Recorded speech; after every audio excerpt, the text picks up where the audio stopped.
কি হয়েছে? তুমি কি আবারও স্বপ্ন দেখছো?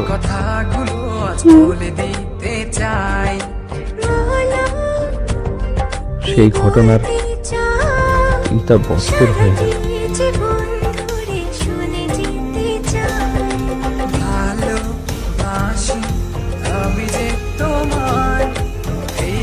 জানো,